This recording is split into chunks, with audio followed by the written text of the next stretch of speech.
Kung paanong batis ang siyang hanap ng isang usa, gayon hinahanap ang Diyos ng uhaw ng kaluluwa.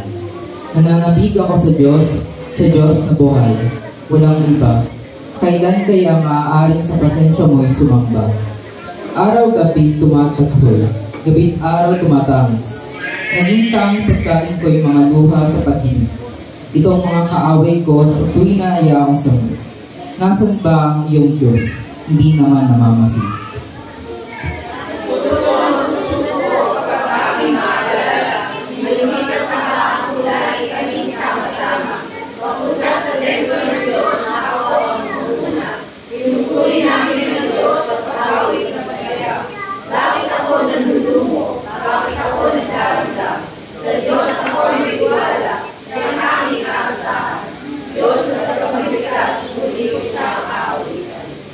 Siya ay bubuntain ang puso kong tigibha habang ako'y nasa Dom at Hermon at sa Mizar di ko siya malilibot. Gugunitain oras-oras. Ang dagat na kalaliman, pakinggan at umuugong at doon ay maririnig. Dagaslas ng mga talon ang katulad. Nagagalit. Malalaking mga alon na sa aking kaluluwa ay ganap na tumatabon. Nawa ang pag-ibig ni Yahweh ay mahayag araw-araw. Gabi-gabi siya'y naway purihin ko at awitan. Dadalangin ako sa Diyos na sa aking bumubuhay.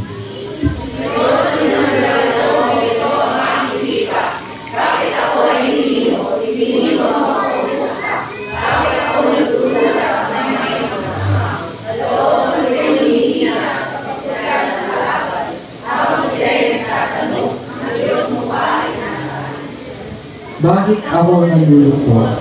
Bakit ako nagdaranda? Sa Diyos ako'y may tiwala, siya ang aking naasahan. Magpupuri akong muli, pupurihin walang humpay.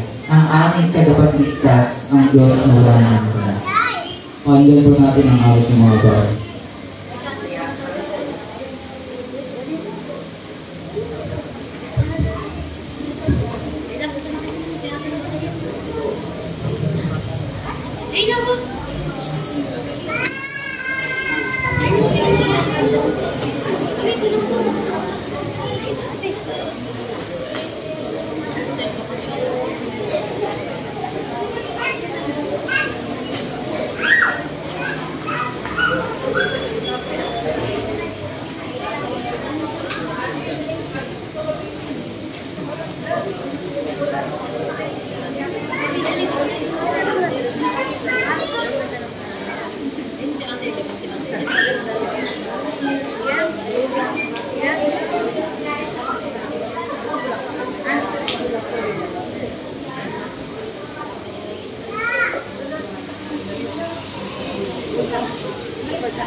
Tawagin po si Ate Merly. Ate Merly, pati yung ating mga kids.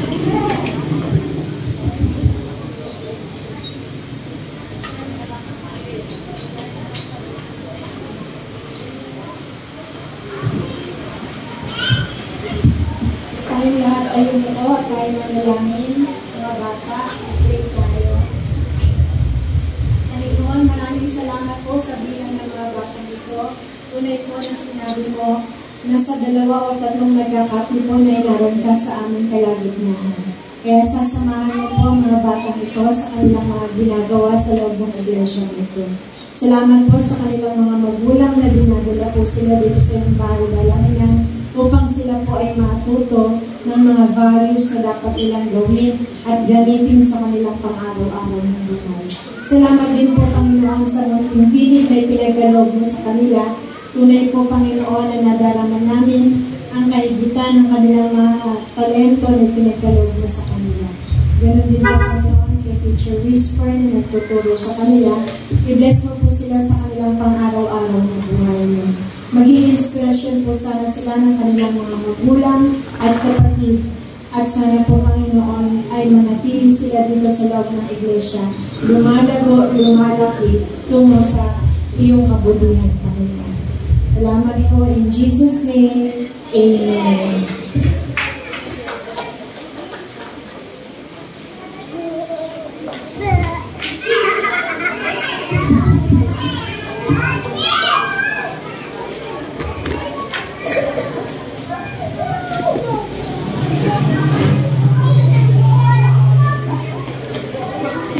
Sige po, tayo ay saglit na tumitig mga kapatid. Aking basahin ang pagbasa ng banal na kasulatan po sa mga sulat ni Lucas. Kabanatang 8, talatang 26 hanggang 38 ay ganito po ang 30 ang pagpapagaling sa Geraseno. Dumaong sila sa lupain ng Geraseno, katapat ng Galilea, sa kabilang ibayo ng lawa. Pagbaba ni Jesus sa bangka, sinalubong siya ng isang lalaking taga roon na sinasapian ng mga demonyo. Matagal na itong hindi nagsusuot ng damit, ni ayaw rin tumira sa bahay, kundi sa mga kuwebang libingan na mamalagi. Nang makita si Jesus, ay nagsisisigaw ang lalaki. Nagpatira pa at sinabi ng malakas, Jesus, anak ng kataas-taasang Diyos, ano ang pakialam mo sa akin? Nakikiusap ako sa iyo. Huwag mo akong pahirapan. Ganoon ang sinabi nito sapagkat inutusan ni Jesus na lumabas ang masasamang espiritu. Madalas itong sinasapian ng masasamang espiritu at kahit ito'y bantayan at tanikalaan ang paat kamay, pinaglalagot-lagot lamang nito ang mga iyon. Siya'y dinadala ng demonyo sa mga liblib na po. Tinanong siya ni Jesus, ano ang pangalan mo? Batalyon, sagot niya. Sapagkat marami ang demonyong pumasok sa kanya. Nagmamakaawa kay Jesus ang mga demonyo na huwag silang itapon sa kalalimang walang hanggan. Samantala, may malaking kawan ng baboy na nagsisikain sa isang bundok na malapit doon. Nakiusap ang mga demonyo na papasukin sila sa mga iyon at pinahintulutan naman sila ni Jesus. Lumabas sa tao ang mga demonyo at pumasok sa mga baboy. Ang kawan ay biglang tumakbo papunta sa bangin at tuloy-tuloy na nahulog sa lawa at nalunod. Nang makita ito ng mga tagapag-alaga ng mga baboy, tumakbo sila at ipinamalita ito sa bayan at sa mga nayon. Lumabas ang mga tao upang tingnan ang nangyari. Paglapit nila kay Jesus, nakita nila ang taong dating sinasapian ng mga demonyo. Nakaupo siya sa paanan ni Jesus, nakadamit na at matino na ang isip. Sila'y lubhang natakot. Isinalaysay sa kanila ng mga nakakita kung paanong gumaling ang dating sinasapian ng mga demonyo. Kaya't nakiusap kay Jesus ang mga Geraseno na umalis na lamang siya sa kanilang lupain sapagkat sila'y takot na takot. Kaya't sumakay siya sa bangka at umalis sa pook na iyon. Nakiusap kay Jesus ang taong inalisan ng mga demonyo na siya'y isama nito. Ngunit sinabi sa kanya ni Jesus, umuwi ka na at ipamalita mo ang dakilang bagay na ginawa sa iyo ng Diyos. Umuwi nga ang lalaki na ipinamalita sa buong bayan ang ginawa sa kanya ni Jesus. Pagpalain tayo ng Diyos sa pagbasa ng kanyang mga salita ngayong umaga. Amen.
Kaya natin pong gagawin ang ating paghahandog habang inaawit po ang ibuhos mo.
Tawag ako ng mananalangin dito, hindi po ako lagi.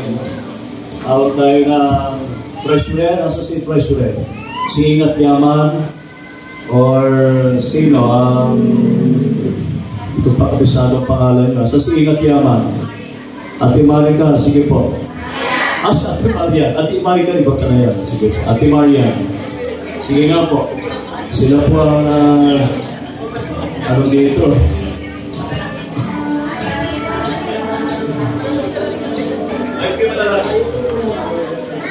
Ang namin po namin kayo po sa sinimata, sa mga handog po. Nawa po ay magamit po ito ng iglesia. palaguin niyo pa po ito. Palain niyo po lahat po na nagkaroon. Sa ganyan ay pa po lumawak ang iglesia ito. Ito po yamin yung panalangin sa kami sa pangalan ni Jesus. Amen.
Good morning po. Good morning.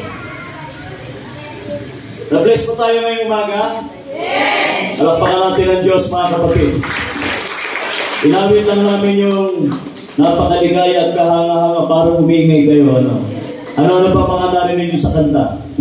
Kahit may problema at wala kang pera, di ba't laging masaya? Diba?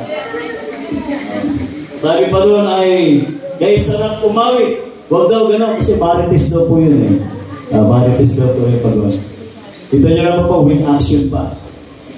Salamat sa ating directress po at directress ngayong umaga. No.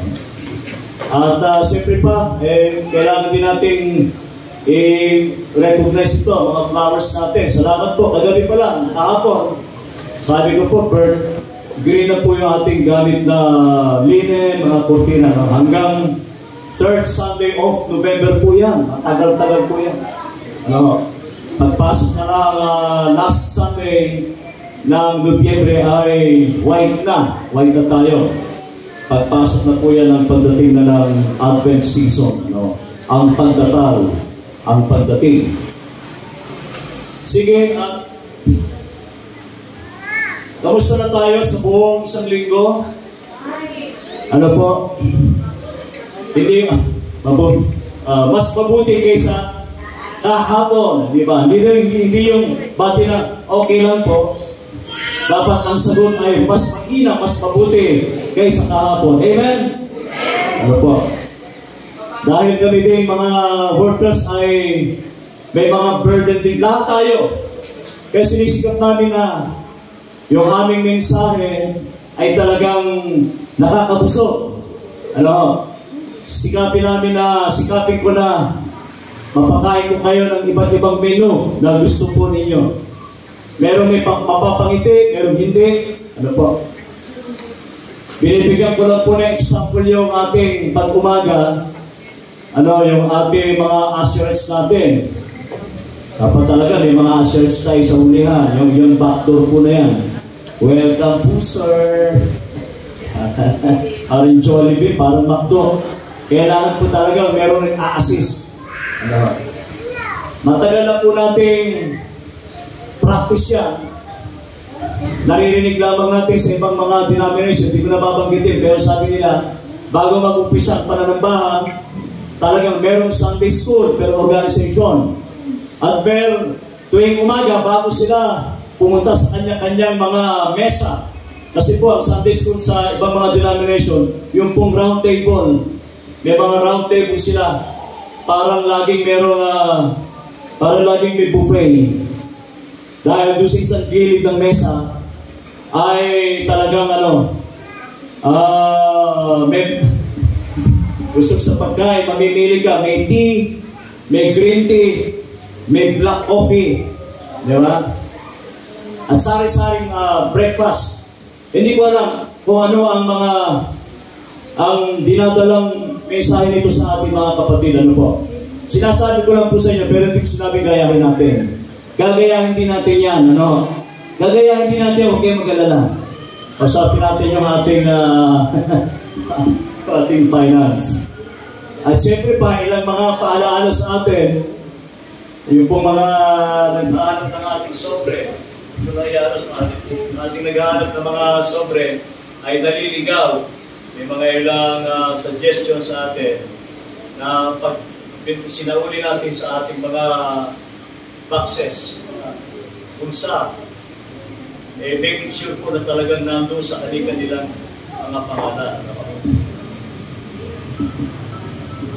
Narinig ko wala?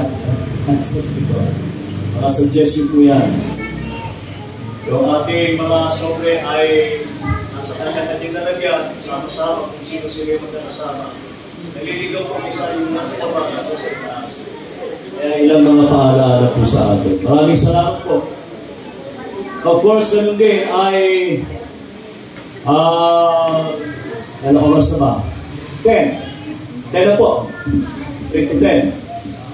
So, ito yung ilang mga dapat nating ayusin sa panahon ng ating pananambahan. Lalo na po, yung sinasabi nating konting katahimikan. Yung mga kids natin ay talagang sinisikap natin na meron silang mga kids worship. case worship kahapon, ay nakapag program planning na kami. So, simpleng lugawan, dyan po sa gawin niya, simpleng lugawan, ay nakapag program planning na po ang mga kabataan natin. Yes. At yung ating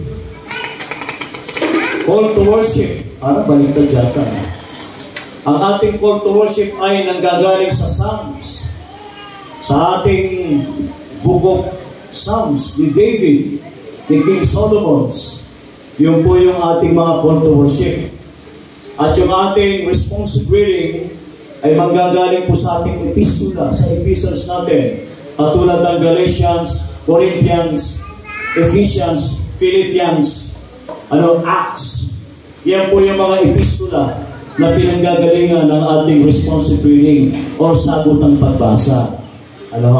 Yun lang po ilang mga iaayos natin. Para talagang malapit-lapit na sa katotohanan.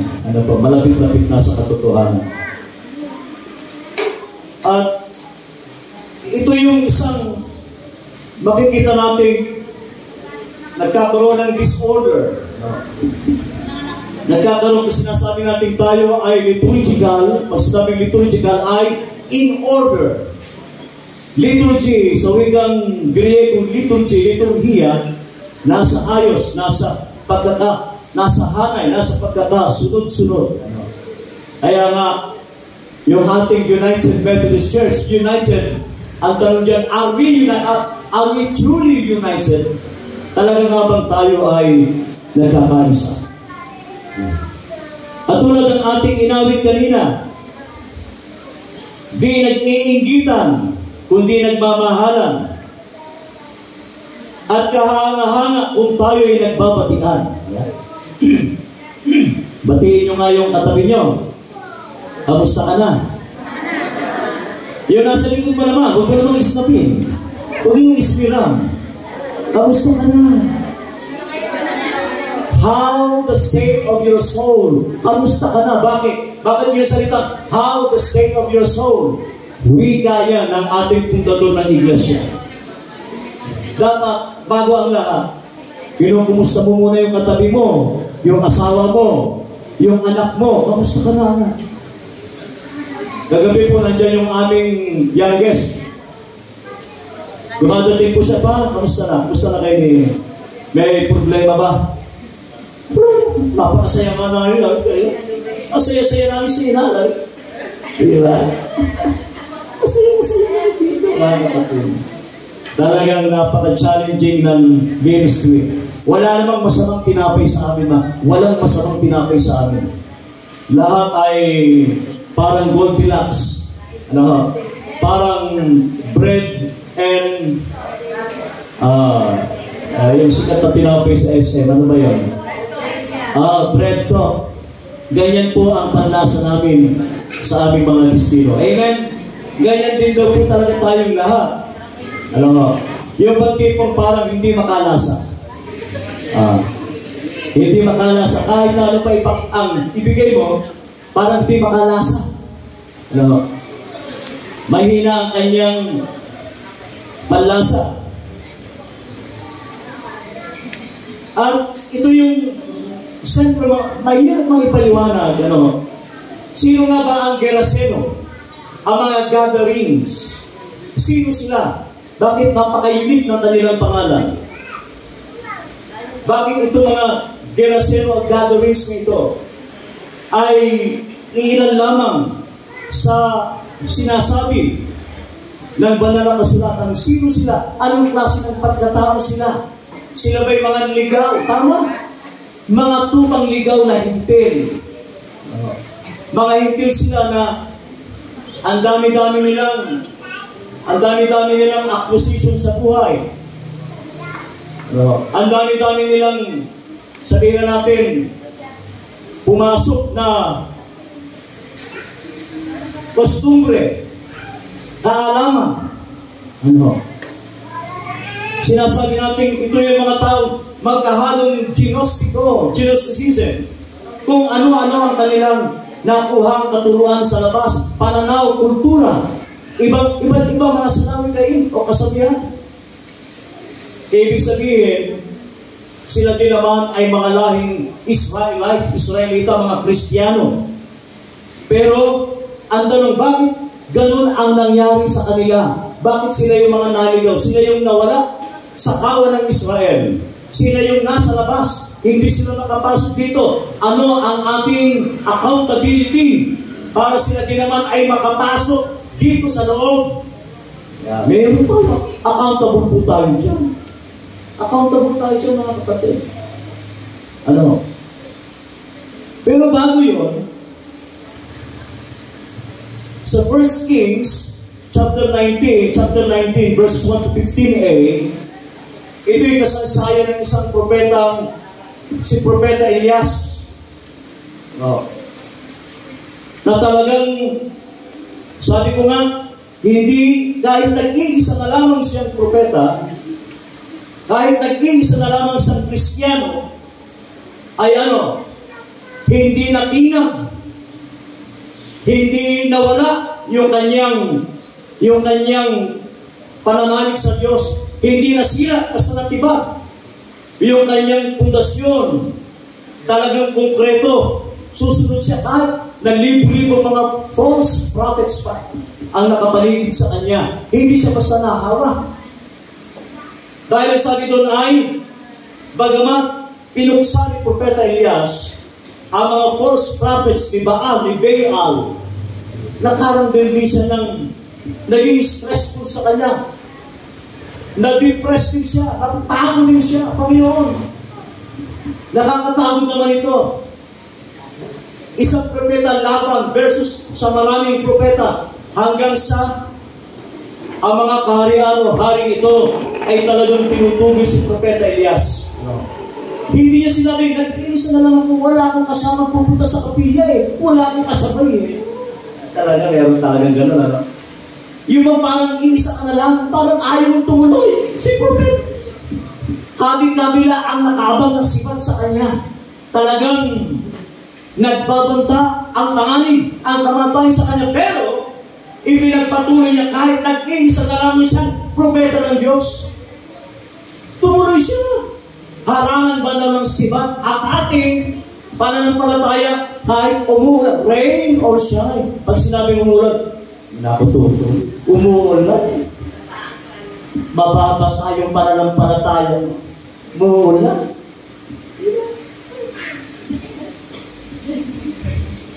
Tumatama ba? Tumatama? Nakatawa kayo? Sapul ba? Sapul? Sapul. Iyan ang kwento Pinag-uugnay-ugnay lang natin mga kapatid dahil ang pagbasa ng leksyonary natin ay every Sunday, leksyonary tayo. Pagdudugtong, tatahin-tahin lang natin. Hindi tayo nagtatahin ng kwento, Pagtatahin-tahin lamang natin. Na kahit nag-iisa tayo, sa kabila ng lahat, meron pa rin Diyos. Hindi tayo nag-iisa. Ano sabi ng kwento ng chapter 19? Nagsugo ang Diyos ng anghel para puntahan si Elias at pakainin. Dito sa inyo, kumakain pa naman kami. Ang daming bigas. Pinakakain. Kayo yung mga anghel Kayo yung mga anghel. Di ba pinapalakpakan yung mga kapatid? Kayo po yung mga anghel. May nagbigay ng sinigang na hipon. Hindi ko alam, nakasabit na lang dyan. Sabi ko, kunin ko na nga. Sino kaya may-ari nito? Wala naman nakalagay na, Pastor, wala ako may-ari. Papangalangan niyo, parang alam kong akin. Baka mamaya, kaya Ate-Whisper yun Nakuha pa ako ng may-ari sa kanya pala yun. Papangalangan niyo sa susunod, mga kapatid.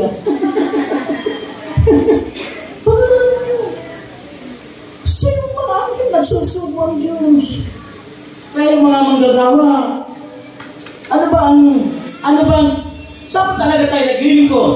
Sa Diyos o doon sa mga prophets ni Baal na talagang ang dami-dami nilang treasure, ang dami-dami nilang ari-arian, hindi lang sa kamay na kayamanan ng usapin ng paglilingkod.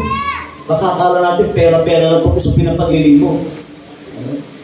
Kung pera-pera lang po nung ako'y nabisino sa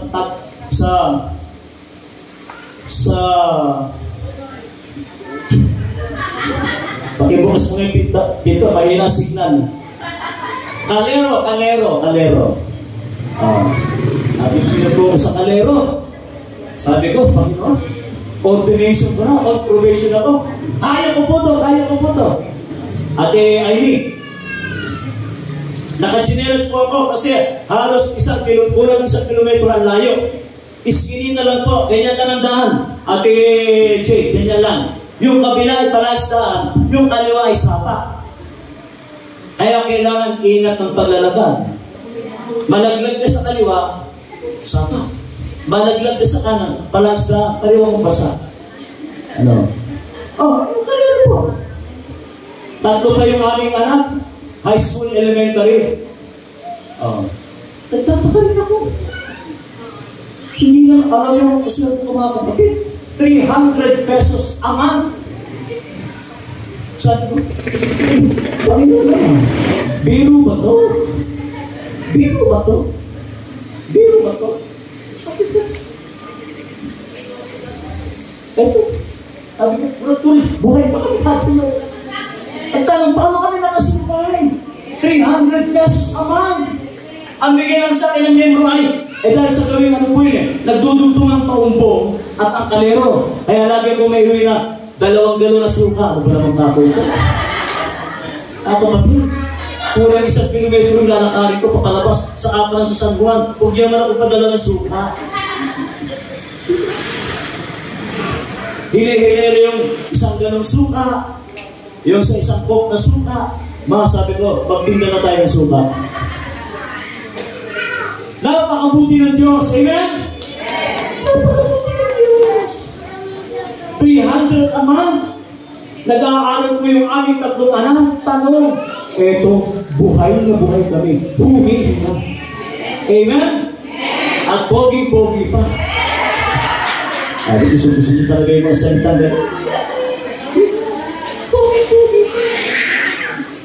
Sa kapila ng lahat, pinakain ng Diyos, inutusan niya ang kanyang mga ngayon upang ipagpatuloy ang paglalakbay ni Propeta Elias. Ano ibig sabihin mga kapatid? Bakit yun ang nais nating makita yung pinakasentro, yung pinakamensahe? Sa kabila, nung demoniacs, yung isang gatherings na nabuhay sa madilim, sa mahabang panahon, na nasunod siya ng libingan, kuweba ng libingan, madilim. Hindi natin alam kung anong amoy. Sino ba nakapasok na sa loob ng libingan? Wala pa rin, huwag muna kayo pumunta ron, malayo-layo pa, ha? Malayo-layo pa. At sana ay mas mahabang ilang kilometro pa ang lalakbayin natin, mga kapatid. Isang gatherings na talagang hindi ko alam ano ang accountability ng gobyernong Romano. Bakit ang tao ito ay naging tirahan niya? Hindi dahil siya naging alipin ng iba't ibang espiritu. Anong espiritu? Meron pa ba sa panahon ngayon mga espiritu? Wala na. Sabi nila, may nagpaparamdam daw. Tatakutin niyo pa mga kapatid. Pero doon naglalakad. Naglalakad lang naman yung pagsama ni si Ativisto. Pag nandiyan na siya, dumating na, maglalakad yun, nakasapatos, may takip pa. Ativisto, pwede ba mag-chinelas ka naman?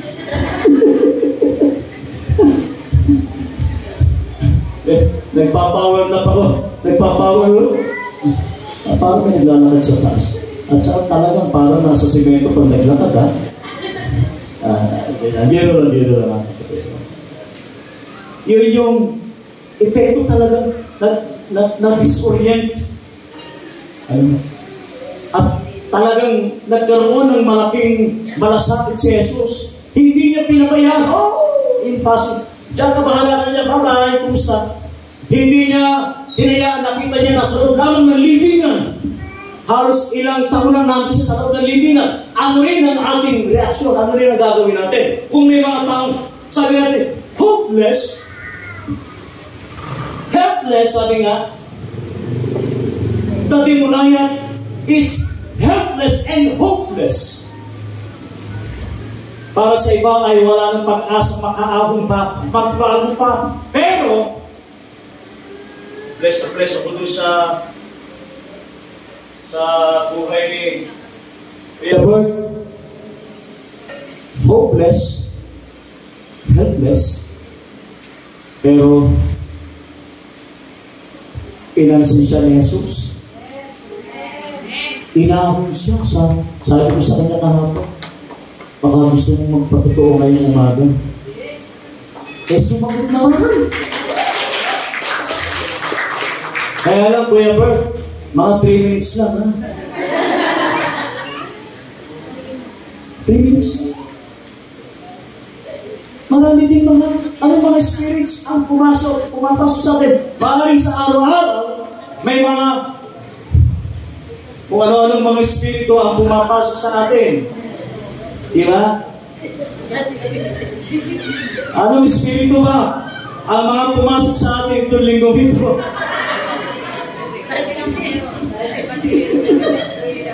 Wala na po kasi si Gagarins eh. Wala na po yun. Tapos na yun. 2,000 years ago. Wala na yun. Anong mga espiritu ngayon ang pumapasok sa mga tao ngayon? Sabi ko sa kalalakihan kanina, tayo talaga mga kalalakihan, napaka-prone natin sa tentasyon, sa tukso, at kung ano-ano pa. Nung kami po ay nasa Kalumpit, mga kapatid, nasa Kalisod po kami. Pinatawag lahat ng ministerial, ecumenical pastors, lahat. Dahil sabi ni Mayor James Jesus, mga pastors, tulungan po ninyo ako. Akala niyo napaka-humble niya. Pastor, kahit mas bata sa kanya, Pastor, kulang na lang yung lumuhod sa harap namin. Pastor, tulungan po ninyo ako. Magra-rounds po tayo sa palengke. Titingin po tayo ng mga timbangan na may daya. Pinaging buhay sa pinulong ko yung mga member, mga kapatid. Sa Lunes po, nag-iikot kami ng ating mayor. Nakikiusap po mga kapatid.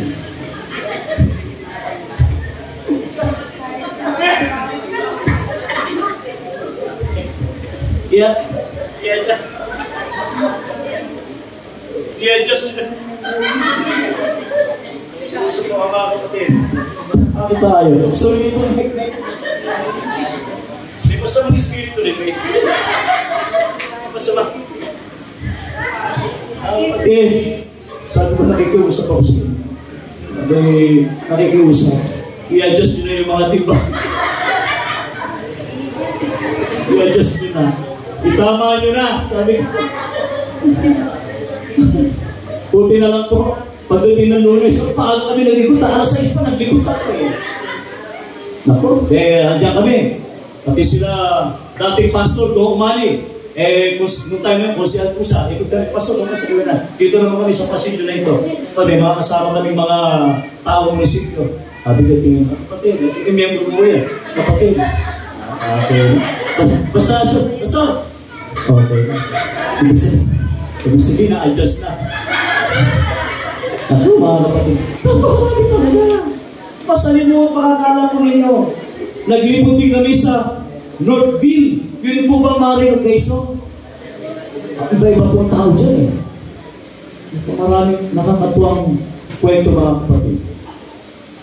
At ang sabi sa atin, ano naman ang ating role?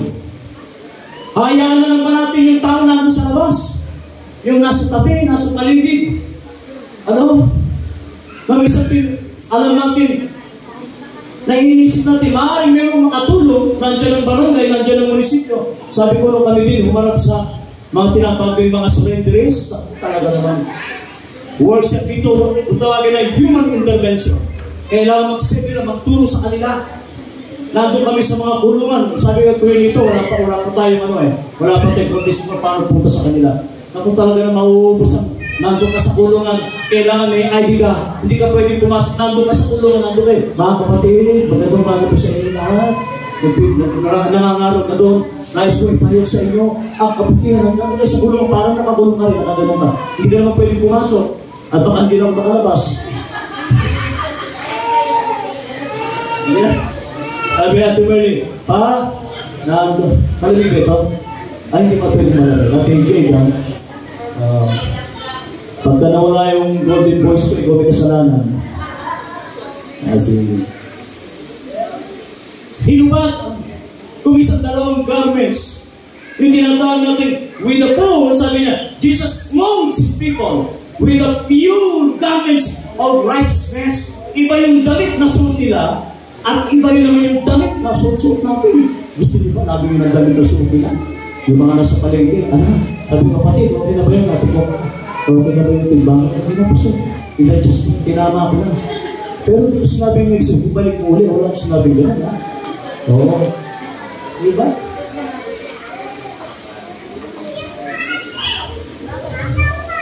Ang yun ang hinahanap palagi ni Hari David. At sabi ng awit 42, sa ating sinabi, batis ang hinahanap ng isang isa, gayon din hinahanap ng taong Diyos. Maraming usa sa paligid, mga kapatid. Wow! Tayo ba'y nagbibigay ng tubig? Tayo ba ay nagbibigay ng isang basong tubig na hindi malamig? Katulad ng binigay natin, Jay. Diba? Hindi na malamig yan. Okay, check. Mainit. Hindi na magmata.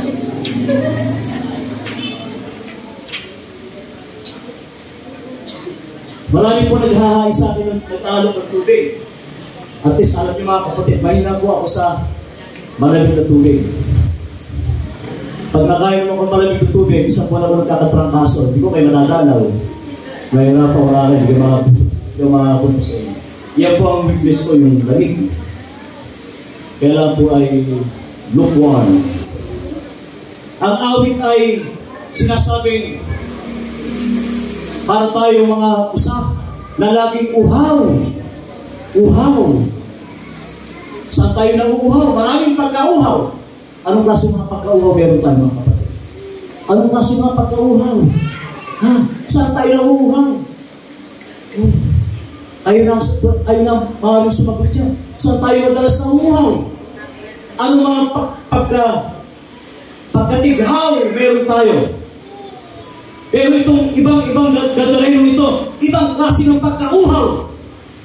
Maaaring mayroong malaking kasalanan ang Roman government na hindi nila pinagtunan ng pansin para sila iahon, hanguin doon sa kanilang abang kalagayan. Kaya maraming alam. Dami nilang alam. Alam ko na kaya. Alam ko na sakit dito. Acne. Alam niyo ba salitang acne? Yung acronym ng acne. Ikaw, nurse, di ba alam? Hindi mo alam. Okay. Ano ba salitang acne? Yung acronym na acne. A-K-N-Y. So, yung picture, hindi rin alam. Alam niyo, bigla-bigla ako tumatawag eh. Paano yung offering natin? Mag-ready po kayo, on the spot, nanganawag ko talaga. Lagi may recitation na ako pati. Tatawag po ko, alam ko na yan. Acne, narinig ko na yan. Alam ko na yung salitang acne. Alam niyo ba yung acne, A-C-N-E, di ba? Sa balat, sakit sa balat. Pero yung sakit natin mga Kristiyano. Parang sinasabi ng isang gadareno, alam ko na rin yan. Hoy! Sa alam niya si Jesus, ano ginagawa mo rito? Anak ng Diyos ng kataas-taas. Buti ba yung sinasabihan? Alam niya, kilala niya. Kilala niya si Jesus. Ha? Yung isang sinasabihan. Alam niyo ba yung mga sinasabihan ito? Mas marami din silang alam na memory verses. Ha? Alam ko na yan. Magaling sa memory verses. Sabi ni Satan ni Lucifer, nasa sulat, gawin mong tinapay ang mga batong yan. Alam niya. Magaling si Satan sa memory verses. Diba? At ang sabi nito ay ng Galatians 3:23 na ang dati nakakulong, minsan nakakulong tayo sa kung ano-anong pinaniniwalaan natin, kung ano-anong mga prinsipyo pinaniniwalaan natin. No. Pero dahil sa kabutihan ng Diyos, Jesus, sabi nga, showed mercy to this man and He forgave sins. Hindi siya nag-atubiling hanguin itong Gadareno ito sa loob ng kuwebang libingan. Kinuha niya, tinawag niya, pinalayas niya, pati yung swine ay nag-suffer din na, alam niyo ba yung swine? Yung sunod mga alindalaw, yung po yung mga bawal sa atin. Anong sabi ng Deuteronomy 27? Ito, ang mga bawal kakainin natin, ang mga swine, ang mga baboy, at ang mga isdang walang kaliskis. Sino rito kumakain ng mga isdang walang kaliskis? Napakasarap yun. Kaya pag bumibili ako isa sa labas, pinibili ko lang bango sa TJ Bangos, ilapay. Basta may kaliskis. Sirena. May sirena ba rin nabili? Wala naman. Diba? Yun ba ngayon mga pinagbangan? Kita nyo mga kapatid, pagtuntong natin ng 40 anyos, 20 anyos sabi ko sa anak namin, mga anak namin, pagtuntong ng 20 years old, in moderation na lahat, ang kakainin natin, ha? Madalas gulay, isda, lettuce, at kung ano-ano pa. Para hindi nyo na ma-experience kung ano-ano mga espiritu ang pumapasok sa inyo. Ano yun? Ano-ano mga espiritu? Espiritu ng rayuma.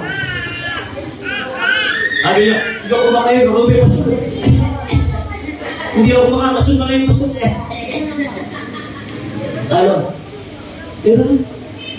Dahil sa pagkahilig natin kumain ng kami, masarap yun. Lalo yung mga dinakdakan, talaga pa, mga sisi, ano pa mga paborito yung baboy. Ang problema, pag nagluluto kayo, nakakalimutan nyo. Mag-share kayo. Para paghati-hatihan natin yung BP. Pagkas yung BP, at least nila, tapos BP na mga kapatid. So, yun ang malaking challenge sa ating mga kapatid. Pero higit sa lahat, kung ang diablo, ang demonyo ay, gusto niya talagang sirain na, i-disorientahan. Ang iglesia, ang dami natin trabaho mga kapatid. Hindi namin magagawa ito ng kamilaan talaga. Lalo sa program planning natin sa Sabado, June 28.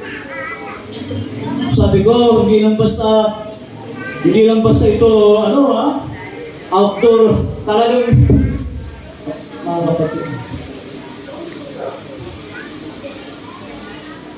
Anong sabi ng John 10:10?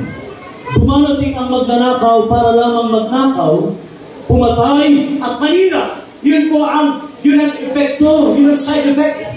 Na kapag tayo ay hindi magpapalili sa Diyos, sa Panginoon, hindi mawawala ang kanon ng mga espiritu. Hindi na, hirap nating bitawan, hirap nating palayain, hirap tayong alisin sa buhay natin. Sabi niya, dumarating ang magnanakaw, kukunin natin sa iyo. Pambihira yung diablo. Magnanakaw ka na. Nanakawin yung peace of mind mo, nanakawin yung ang saya-saya sa pamilya, sisirain mo yun. Sisirain mo yung mga kapatid. Subalit sabi niya, naparito ako upang ang mga tupa ay magkaroon ng buhay na masaganang lubos. Amen? Pwede ba natin palakpakan ng Diyos?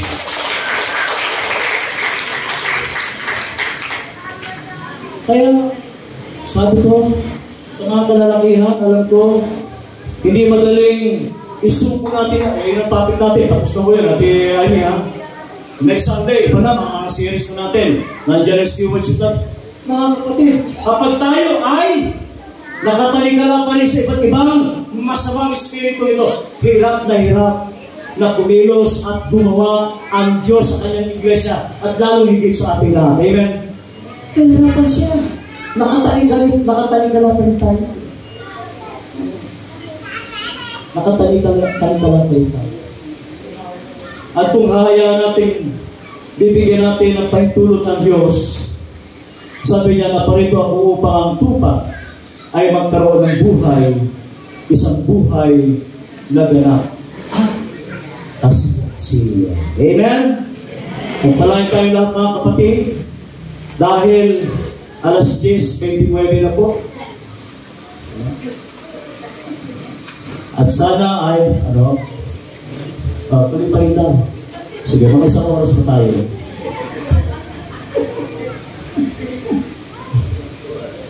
Yan. At patuloy tayo magpahugas, magpalinis sa Panginoon. Huwag tayo mag-retaliate, huwag tayong sumalungat. At isipin natin, ipanalangin natin sa Diyos mga kapatid, na araw-araw, sabi nga ng ating pag-aaral sa Sunday School, araw-araw ay dapat ipinagpapasya natin na magpasakop sa ating Panginoon Kristo.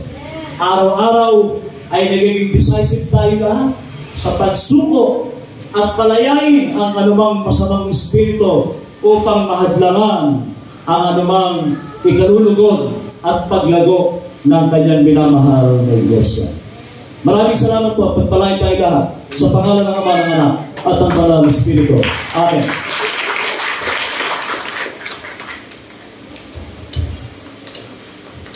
Mahigit na po, ano?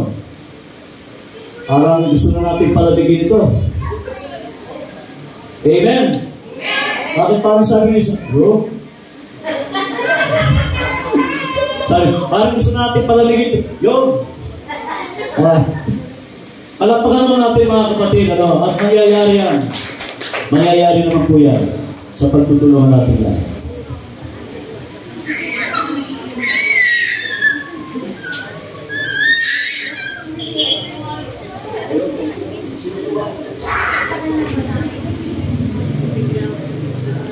Tawagin si Kuya Bert Ramos.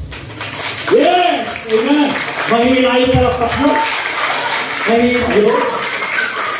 Ako, bless na awit yung mga kapatid. Kuya Bert, 3 minutes na. Huwag naman ako. Kuya parang duro pa lang. Good morning po sa inyo lahat.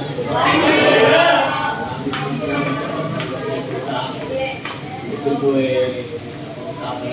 Pastor, pagpaptotoo na ako'y nandito at pagpaptotoo na may Panginoon.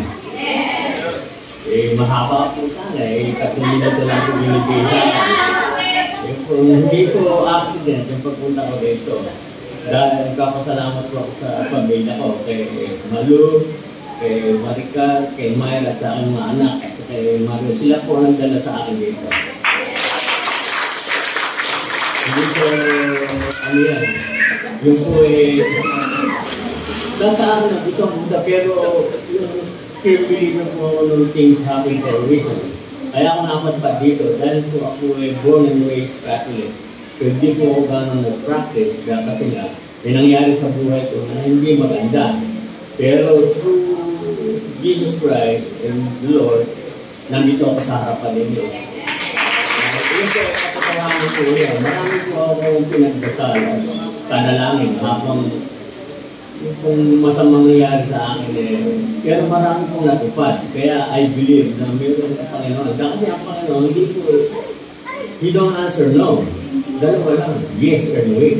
It depends sa gravity ng panalangin mo. Ako, nag-wait ako, pero ngayon nandito ako. It takes me 4 years para ako makapagharap nito. Ako bigla ako sa ito ko. Dahil marami rin po dito hindi ako kilala. Kapag pa ko yung Barnamos, pag sinabi ko gano'n, nakikilala ako sa Barnamos. Nag-isa na lang po ako sa buhay ko dito. Wala na po akong immediate family. Sila na po family ko yun.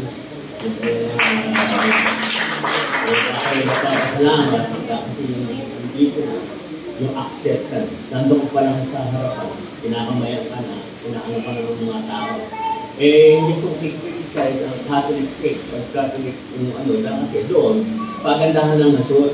Pagpasok mo doon sa pag-doon, sabi nga kami, kaya Pastor, pag dumadaan yung basket siya, bigla na tingnan pa lang nalangin nila.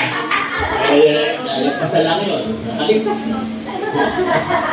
Ganun lang po. Pero hindi ko po, Pero miski hindi ako nagpipiliin ka. Napakarami na ako dapat din. Yung minutes na binigay sa akin ay gospel. Pero ano yun ako. Salamat po ako. Totoo po akong nandito. Hindi po ako nagbabalag kayo. At first, medyo liray ko ng konti. Pero yung nakita ko masaya dito. Sabi ko, sasayaw sila, nagdaalo, lahat yun, binabasa ko, hindi lang ako, pero lahat may meaning. Lahat, every words, lahat yun, ano na yun, magsisavor mo lang talaga. Kaya, every ipo, magkapasalamat ako siya. Meron mga ba, ito po, anin mo na, dahil pa ako mamin. Kaya ako sinabi 24 years, it took 24 years, ako mapunta dito. 40 years po ako sa Amerika, nakulong po ako. 24 years po ginawa ko. Nakaligtas ako sa lahat ng ang sentensya ko po ay life habang buhay. Pero through Jesus Christ, through the Lord, nakalaya ako. Nandun sa kailangan ko. Napakala ko, after 15 years, nung ginagawa ko, sabi ko, dito na ako mamatay. I gave up. Nandun na ako, dito na ako. So, ang ginawa ko, I give time. Trabaho, gano'n.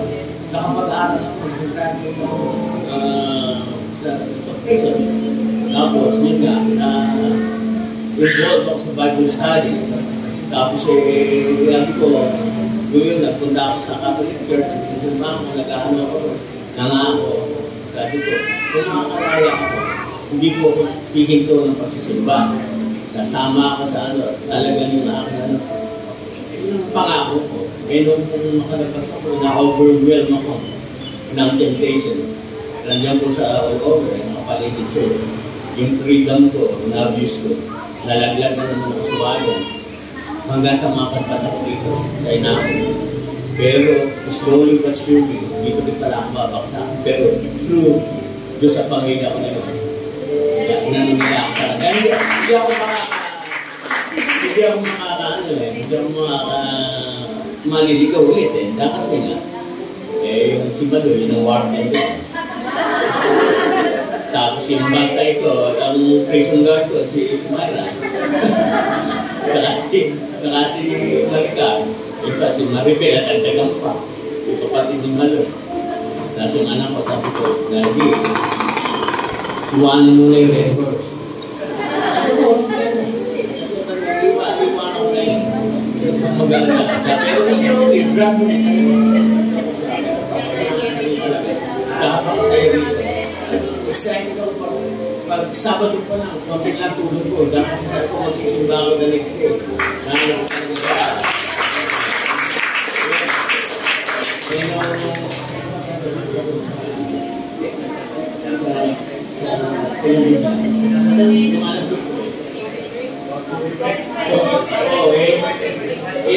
Naibita ako sa pinabata at yung sumiyat kami ko.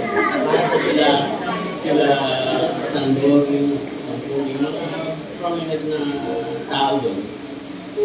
Bigla ako pula, saan ka pumunta? Hindi nakakawa ko. Bakit ka sa pumunta? May Bible study kami bukas. Ako gano'n silang lahat. Speechless. Kasi lumabas ako ng alam na salita kahit isa. Then, I'm sorry, excuse me po. Wrong word. Kasi ang impression nila, yung ano ko ba? Galing ako ng pulo. Kakabit ako ng baro. Sa hardware back then, nung bata pa ako, talagang pasaway ako rito. Pero ngayon, I promise, talagang hindi ako makakalas dito. Ito ang tamang para sa akin. At nagpapasalamat po ako sa inyo sa pagtanggap niyo sa akin. Praise the Lord. Thank you po.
humahanga sa amin, lagi kami inaabot, naman ang aming lubog na kalagayan, narinig mo pa rin ang pinakamaliit na tinig na sinasambit ng aming mga bibig. Kahit sa puso lang, sinasabi ng aming damdamin, isang pribadong usapan, isang pribadong talakayan, at lagi kami kasagutan sa aming Diyos. Salamat po sa buong 1,000 itong lumipas sa amin. Namin kami pagod, malungkot, at talagang naghihina ang aming mga puso, ang aming isip, lalo higit ang aming katawan. Salamat po, naway nakapagpalaya sa amin ang mensahe ito, tulad ng pagpapalaya mo sa gadareno ito. Generasyon ito na halos ilang taong nakakulong sa libingan ng kuwebang ito. At marahil iyan ang nangyayari din sa aming panahon. Ilang taong kami nakakulong sa ibang kalungkutan, kabiguan, frustration man ito. Salamat po. Dahil kayo ang Diyos na sa saglit na paglapit namin ay pinapalaya ng aming kalooban, ng aming isip upang gumanang lahat. Maging ang aming mga pisikal, lagi namin kung nilalapit sa iyo. Isa ng sobrang pag-iintindi, problema, nakapagdudulot din ng karamdaman sa aming pisikal. Kailangan na po isang pagtitiwala, kapagtitiwala sa iyo.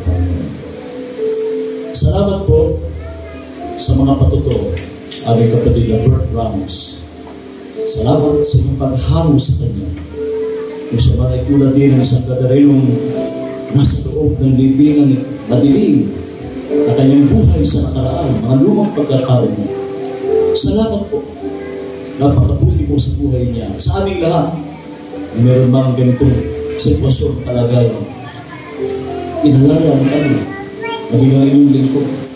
Nakulong din ako sa ibang kalagayan ng buhay, trabaho, paniniwala, prinsipyo, minsan nagkukulong sa amin upang maniwala sa iyong ebanghelyo na siya nagpapalaya sa amin. Sa Satanas ay kinukulong kami, subalit kayo ang aming Panginoong Jesus, tunay na nagpapalaya sa amin upang bigyan kami ng isang ganap na buhay, kasiyasiyang buhay, ganap at talagang pulong-pulong ng kaligayahan at kagalakan. Salamat po aming dakilang Diyos na may patuloy namin tanggapin ang biyaya sa mga pagpapala, maging ang aming mga pledges, maging ang aming mga tithes. Salamat sa aming mga pangako. Marahil dakilang Diyos ay isang kabigatan, subalit kailangan mabuksan ang aming isipan, ang aming puso, na meron tayong malaking bahagi sa buhay namin. Lakas, kalusugan, kagalingan, ito'y kalulong sa aming lahat, aming dakilang Diyos. Kung ano man ang aming binibigay, ay wala pa sa kalingkingan na mga pagpapalang ipinagkakalog po ninyo sa amin. Maraming salamat po, patuloy namin tanggapin ang masaganang biyaya tulad ng iyong pangako sa Juan 10:10 na kayo ang Diyos na buhay, ganap at kasiyasiya sa mga biyayang aming tatanggapin. Salamat po muli, ito ang aming samang dalangin sa pangalan ni Jesus. Amen.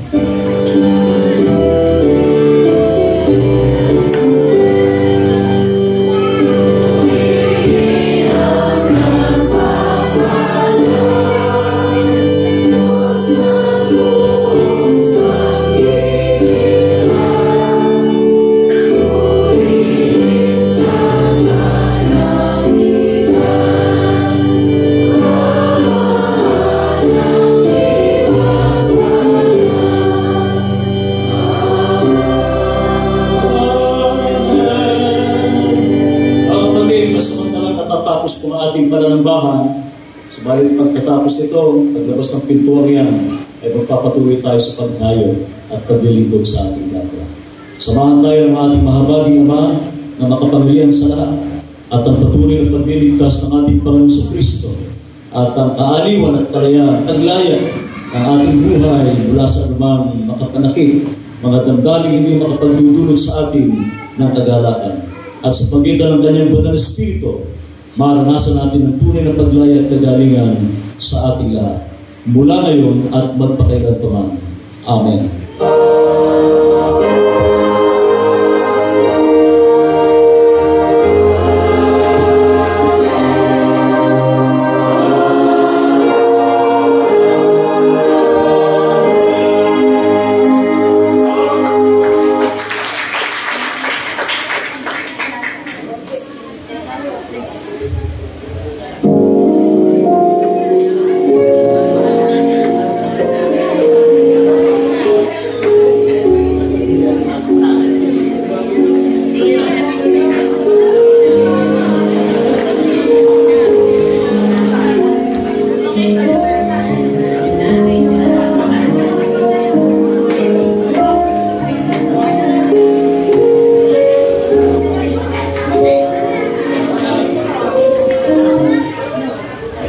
Ayan, happy Sunday po sa ating lahat. Paalala po muli, Council, mabilisan lang po na meeting. Sa taas po tayo, meron lang po tayong kailangan i-approve. Ganun din po lahat ng members ng Praise and Worship Team.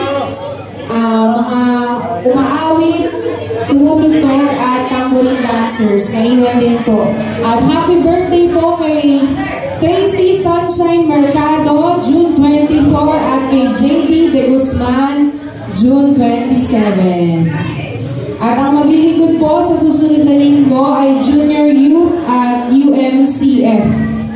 Tama po ba? Ang liturgist po natin ay si Charmaine Mendoza. Ang candles po ay si Angela at Jael. Ang flowers